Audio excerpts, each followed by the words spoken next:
তো চলো বন্ধুরা, আজকে আবারও একটা নতুন ব্লগ নিয়ে আমি হাজির হয়ে গেছি। আর আজ হচ্ছে রবিবারের সকাল। আর ঘুম থেকে উঠেছি, কি ঠান্ডা লাগছে জানো তো। তার মধ্যে দেখছি একদম রোদের কোনো বংশই দেখা যাচ্ছে না। আর এখন কিন্তু বাজে ঘড়ির কাঁটা 7:10, হ্যাঁ 7:10 মতনই হয়েছে। তো সকালবেলা হাঁটতে যাচ্ছি না, মানে এতটা ঠান্ডায় ঠিক সাহস পাচ্ছি না যে বাইপাস থেকে যাব হেঁটে। তো একটা ঠান্ডা হাওয়া, তো ওই মানে বাড়ি আসলে না নাক ঠাক যেন বন্ধ হয়ে যাচ্ছে। ওর জন্য বেশ কিছুটা দিন বন্ধই রেখেছি, যে একটু ওয়েদারটা ঠিক হোক তারপরে না হলে যাবো। আসলে আমরা মানুষরা না কোনো কিছুতেই শান্তি পাই না। মানে ভাবি হয়তো গরমকাল আসলে ঠান্ডাটাই ভালো ছিল, আবার ঠান্ডা যখন অতিরিক্ত পড়ে গেছে তখন মনে হচ্ছে গরমকালটাই ভালো ছিল, এরকম মনে হয় না বলো? তো যাই হোক, এবার চলো ব্রাশ করবার। এখনও সবাই ঘুমোচ্ছে। আর এত সকালবেলায় আমি যদি ওদেরকে ঘুম থেকে টেনে টুনে তুলে দিই বা ডেকে তুলে দিই, তাহলে কিন্তু মানে আমাকে কেউ না পাপ দিক, ওরাই দেবে আমাকে, মানে আমার ঘরের লোকরা আমাকে পাপ দিয়ে দেবে। তো যাই হোক, ওই জন্য আর আমি ডাকলাম। আর তার মধ্যে আজকে তো রবিবার। আর তো চলো আমি এখন ব্রাশ করে নিই। আর করতে করতে জানো তো, ব্রাশ করতে করতে রনি আমার আওয়াজ পেয়ে রনি কিন্তু উঠে গেছে। তো যাই হোক, জেগে রয়েছে। আমি আবার গিয়ে ওর সাথে একটু দেখা করে আসলাম। আর এই চুলটা একটুখানি ভালো করে আঁচড়াবো না, একটু সামনেটা আঁচড়ে দলা পাকি রেখে দিচ্ছে। আর বিশ্বাস করবে না, এত ঠান্ডায় না চুল ভালো করে শ্যাম্পু করতে পারছি না। তারপরে চুল একদম আঠা আঠা হয়ে যাচ্ছে, চুল উঠছে বেশি। তো ওয়েদারটা না ঠিক হওয়া পর্যন্ত সম্ভব না। আর স্নান করলে করা যায় শ্যাম্পু দিয়ে, যেরকম আগে করতাম গরমে, কিন্তু ঠান্ডা লেগে যাচ্ছে। আর আমার না এখন ঠান্ডা লেগে গেলে কী হয় বলো তো, কানটা ভীষণ ব্যথা করে, মানে কানের ভেতরে না ধপধপ করে আর কান যন্ত্রণা হয়। তো ব্রাশ করেছি, করার পরে এখন আমি একটু জল খাবো। আর খেয়ে তারপরে চাটা খাবো। তো তার আগে চলো একটু জল খেয়ে নিই। আর কিচেন তো পরিষ্কারই রয়েছে, দেখতেই পাচ্ছ তোমরা, দেখলে বুঝতেই পারবে। আর এইদিকে চলো চিনি ছাড়া দুধ ছাড়া যা আমার চা প্রতিদিন চলে সেটাই খাবো আসলে, আর কিছুই না। আর জানো তো, এখন না আমি একটুখানি লিকার চাটা, আগে না খেতে আমার খুব কষ্ট হতো, তো এখন দেখছি না আমার আর সেই কষ্টটা হয় না। মানে চিনি ছাড়া চা খাওয়াটা বা দুধ ছাড়া চা খাওয়াটা আমি তো আগে মানে খেতেই পারতাম না। তো এখন না আবার কি হয়েছে জানো, আগে যেরকম একদম জলের মতো চাটা হতো, এখন আমি একটুখানি ফুটিয়ে না গাঢ় মতো করে নিয়েছি। আর রনি গেছিল নিচে, উঠে গেছে বললাম না। তো আমি ব্রাশ করতে করতে রনি উঠেও গেছে আর নিচে গেছিলো। আজকে রবিবার যেহেতু, আর এই শীতের দিনেই তো এরকম খাবার খেতে ভালো লাগে। তাও তো আমি ভাবছিলাম যে কড়াইশুঁটির কচুরি টচুরি করবো, সেটা তো আর করলামও না। আর একদিকে খেতে ইচ্ছা করে, কিন্তু ওই যে না, রনি মাঝে মধ্যে বলে না গো মা ওইসব আর করো না। যাই হোক, বা রনির বাবাও বারণ করে যে না ওইসব ভাজা পোড়া অত খাওয়ার দরকারও নেই, বানানোর দরকারও নেই। তো আজকে আমি যে না, আজকে সকালবেলাটা আমি আজকে কিছু ব্রেকফাস্ট একটু বানাবোই ঘরে, মানে ঘরোয়াভাবেই। আর দেখো সবসময় তো সম্ভব হয় না যে বাইরের কচুরি টচুরি কিনে খাওয়ার। তো আমি আজকে ভাবলাম যে ঘরেই আমি কচুরি বানিয়ে ফেলি। তো কী দিয়ে বানাচ্ছি দেখলে তোমরা নিশ্চয়ই বুঝতে পারবে। দেখো, আমরা সবসময় সম্ভব না যে বাড়িতে ডাল ভিজিয়ে সেটাকে বেটে, অনেকটা সময় লাগে তাই না। আর ওই ইচ্ছাও করে না, যেহেতু এত ঠান্ডা পড়েছে, অত জল টল ঘাটাটাও যেন একটা মানে ইচ্ছার ঊর্ধ্বে চলে গেছে। মনে হয় না যে অল্প টল্প শর্টকাটে যা রান্নাবান্না করা যায় বা ভালো অতি অবশ্যই হবে, সেরকমই একটু কিছু করতে ইচ্ছে করে। তো যাই হোক, তো আমি সেরকমই আজকে একটা রেসিপি বানাবো। আজকে ছোলার ডাল করব। তার জন্য দেখো সামান্য পরিমাণে একটু আলু, পেঁয়াজ, টমেটো, কাঁচা লঙ্কা কেটে নিয়েছি। আর তোমরা ভাবতে পারো ছোলার ডালে আবার কি দিচ্ছ, টমেটো পেঁয়াজ আলু এসব আবার কেউ দেয় নাকি? দূর। তো দেখতে থাকো, আশা করি ভালো লাগবে পুরো। এর মধ্যে না, এই যে আমি যেভাবে তরকারিটা করেছি এইটার মধ্যে কিছুই না, আলুর ছোকলাটা থাকতো আর একটু কাসুরি মেথি, আদা ছেঁচে দিলেই, মানে থেতো করে দিলেই কিন্তু পুরো দোকানের মতো কচুরির তরকারি রান্না হয়ে যেত। কিন্তু আমি সেই অতটা করিনি। তো আমি ছোকলাটা ছাড়িয়ে দিয়েছি। আর তার সাথে দেখতেই পাচ্ছ তোমরা, আমি কিন্তু এই একটু শুকনো লঙ্কা দিয়ে দিলাম, কাঁচা লঙ্কা দিয়েছি, পেঁয়াজ দিয়েছি, ছোটো সাইজেরই দুটো পেঁয়াজ দিয়েছি, আর একটা ছোট্ট আলু দিয়েছি, একদম ছোটো ছোটো করেই দিয়েছি, বেশি বড় করে আমি দিইনি। কিন্তু মনে হচ্ছে বেশ বড় বড়, কিন্তু এই যে ক্যামেরাটা সামনের দিকে করা আছে তো তাই জন্য কিন্তু বেশ ভালোই ছোটো ছোটো ছিল আলুটা। আর ওদিকে আমি ছোলার ডাল সেদ্ধ করতে বসিয়ে দিয়েছি। তো ছোলার ডালটা সেদ্ধ হবে, আর তার মধ্যে মানে পুরো কিন্তু ছোলার ডাল একদম মানে খাবার মতো সেদ্ধ হবে না, একটু শক্ত শক্ত থাকবে। আর সেটাকে ওইভাবেই রেখে দিতে হবে। ছোলার ডালটা মানে সিটি মেরে 2-3টে সিটি দিয়ে যেরকম সেদ্ধ হয় আসলে সেটা। আর এদিকে দেখো আমার কিন্তু আলু পেঁয়াজটা ভালোভাবে ভাজা ভাজা হয়ে গেছে। এই যে আমি ছোলার ডালের যা সিটিটা আছে আমি সেটাকে বের করে দিচ্ছি, কেননা আমি রাখবো না, পরে আমি হয়তো একটু বুঝে শুনে দিয়ে দেবো একটা এক্সট্রা। তো দেখো এরকমই কিন্তু ডুমো ডুমো রয়েছে, ছোলার ডালটা কিন্তু একদমই মানে সেদ্ধ হয়ে ফেটে যায়নি, হয় না ভেতর দিয়ে ফেটে ফেটে যায়, ওরকম কিন্তু হয়নি। আচ্ছা, ঠিক এই ফুটন্ত অবস্থাতেই কিন্তু ধনের গুঁড়ো জিরের গুঁড়ো দিয়ে দিলাম, আর জল কিন্তু একদম ডালের জল টকবক করে ফুটছে।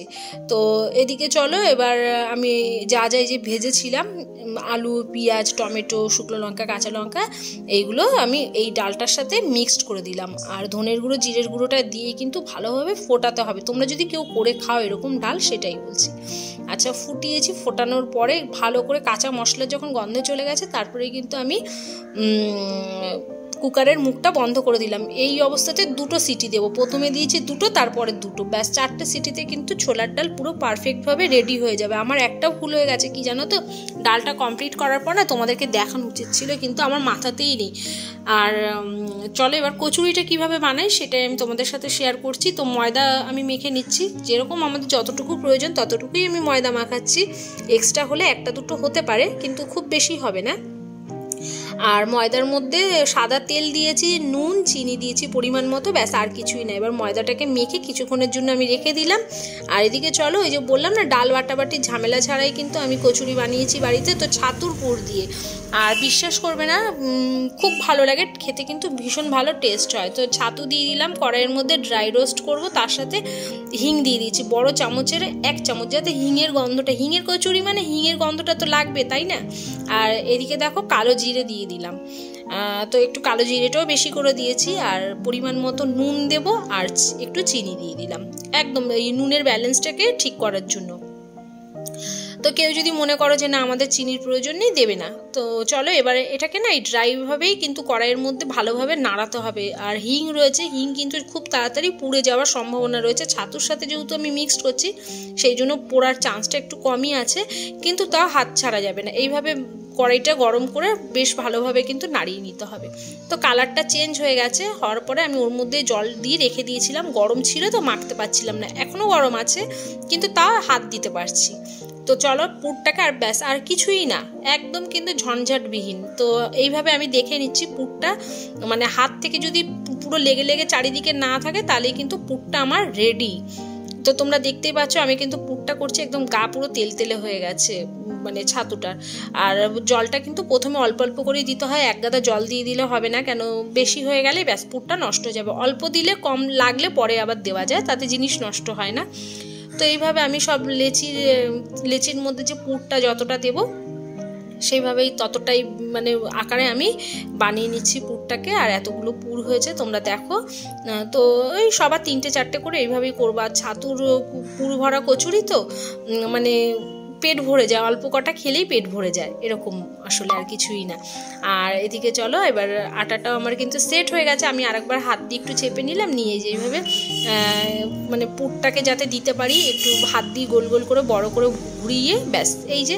আর সবথেকে বড় কথা জানো কি, ছাতুর পুর দিয়ে কচুরি ভাজলে না একটুও কিন্তু লুচি বা কচুরি ফাটে না, খুব সুন্দরভাবে বেলা হয়ে যায়। আর কড়াইশুঁটির কচুরি করতে গেলে দেখবে এক সাইড ফেটে যায়, বা আলুর পরোটা করতে গেলে অনেক সময় ফেটে বেরিয়ে যায়, কিন্তু ছাতুর পুর ভরে যদি সব কিছু ঠিকঠাকভাবে মানে মেখে ঝুঁকে করা যায়, যেমনি আটাটা নরম হবে না, শক্ত হবে না, তাহলে কিন্তু খুব সুন্দর। আর আমি যে কচুরিগুলো ভাজছিলাম এমন ফুলকো ফুলকো হয়েছে না, একটু তেল ঢোকেনি, তারপরে হচ্ছে ফাটেনি কোথাও, ভীষণ ভালোভাবে মানে কচুরিটা হয়েছিল। তো যে কোনো রান্নার কিন্তু ফলাফল রান্নার পরেই পাওয়া যায়, প্রথমে বোঝা যায় না। আমি রান্না যতই করি না কেন, রান্না করতে করতেও কিন্তু ভয় লাগে, এই বুঝি রান্নাটা ঠিকঠাক হবে তো, এইটা ভালো হবে তো, এরকম কিন্তু একটা চিন্তাধারা সবসময় আমাদের মনে থাকে, তাই না। তো চলো এক এক করে দেখো, আমি কিন্তু অনেকগুলোই বানিয়ে নিচ্ছি, কেননা আমি ঝপাঝপ করে ভাজবো আর ওদেরকে খেতে দেবো। তো এই পুর ভরার তো একটা ঝামেলা রয়েছেই। তো চলো সবগুলোই আমার মোটামুটি যতগুলো ভাজবো সবই বেলা হয়ে গেছে বলছি, পুর ভরা হয়ে গেছে। তো এখনও কতগুলো ভরছিলাম, আর তো প্রথমেই মানে অনেকগুলো ভেজেছি, আবার এখন ভাজবো অনেকগুলো, মানে কি ওই 3-4টে, আমাদের তাই অনেকগুলো, বিশ্বাস করবেন আমাদের ঘরে কেউ 3-4টের বেশি খেতেই পারে না। আমিও তাই 3টে খেয়েছি, আমার শাশুড়ি মা 3টে, রনি 4টে, ওর বাবা 4টে, এইভাবেই খেয়েছি। আর কতগুলো না রয়েই গেছিলো। তো যাই হোক, এক এক করে ভাজবো আর খেতে দিয়ে দেবো এরকম করেই। আর গরম গরম তো, আর আমি তো তোমরা জানোই যে যখন খাই তখনই ভেজে দিই লুচি, পরোটা, রুটি। আর গ্যাস অম্বল না তাতে কম হয়। আর যে কোনো কচুরি বলো, লুচি বলো, পরোটা বলো, ভেজে রেখে দিলে না সেইগুলো খেলে নাকি অম্বলটা বেশি হয়। তো তার জন্য আমি সবসময় চেষ্টা করি যে কচুরি টচুরিগুলোকে না ভালোভাবে মানে ভেজে সাথে সাথেই যাতে দিতে পারি সবার পাতে। তো দেখো একদম কিন্তু পুরো ফুটবলের মতো ফুলে ফুলে উঠছে। আর আমার না এত ভালো লাগছে, রুটি বলো, লুচি বলো, পরোটা বলো, আমার পরোটাও ফুলে যায় জানো। তো এরকমভাবে করলে না বেশ ভালো লাগে। আর যদি না ফোলে তখন খুব না নিজেকে মনে হয় ইস, আমি মনে হয় পেরে উঠলাম না, জিনিসটা করতে পারফেক্ট হলো না, এরকম মনে হয়, তাই না? তো দেখো কিভাবে কি সুন্দর কিন্তু একদম টপার টপ ফুল ছিল জানো তো। আর আমি কিন্তু তেল দেখেছো খুব বেশি যে দিয়েছি, একদম ডুবো তেলে, তাও কিন্তু না, কেন এই ভাজা তেলটা আর পরে রাখবো না, আমি রান্না বান্না করে নেব। তো সেই বুঝেই দিচ্ছি, এক গাদা গুচ্ছ তেল দিলে তো আবার হবে না, পরে রান্না তো অসুবিধা হয়ে যায়। আর ভাজা তেল পোড়া তেল রেখে রান্না করে খাওয়াটা নাকি একদমই স্বাস্থ্যের পক্ষে ভালো না। তো যাই হোক, এদিকে দেখো সব কচুরিগুলোই কিন্তু আমার এইভাবেই ফুলেছে। আর মানে ভালোও লাগছিলো, আর খেতে দারুণ হয়েছিল। মানে আমি তোমাদেরকে দেখাচ্ছি, দেখো কতগুলো দিলাম, সবগুলোই কিন্তু ফুলছে, একটাও কিন্তু এমন না যে ফুলছে না, না মানে প্রতিটা কচুরিই ফুলেছে। আর এমন না, ছাতুর পুর দিয়ে যদি কচুরি বানাই দেখবে ফোলাটা অনেকক্ষণ থেকে যায়। আর কড়াইশুঁটির পুর দিয়ে কচুরি বানালে কি মানে তুলতে তুলতেই দেখেছি ফোলাটা মানে নেমে যায়। তো চলো বন্ধুরা, আমার ভিডিও আজকে এই পর্যন্ত। আমার স্নান হয়ে গেছে আর এখন দুপুরে রান্নাবান্না করবো। আর আজকের অন্য কোনো ভিডিও আমি শেয়ার করলাম না। সকালের আমি ব্রেকফাস্ট তোমাদের সাথে শেয়ার করলাম, বা ব্রেকফাস্ট রুটিন। তো চলো আজকের ভিডিও এখানে। যদি ভালো লেগে থাকে তাহলে একটা লাইক করবে, কমেন্ট করবে। টাটা, বাই বাই, সবাই ভালো থেকো, সুস্থ থেকো, নিজের শরীরের খেয়াল রেখো।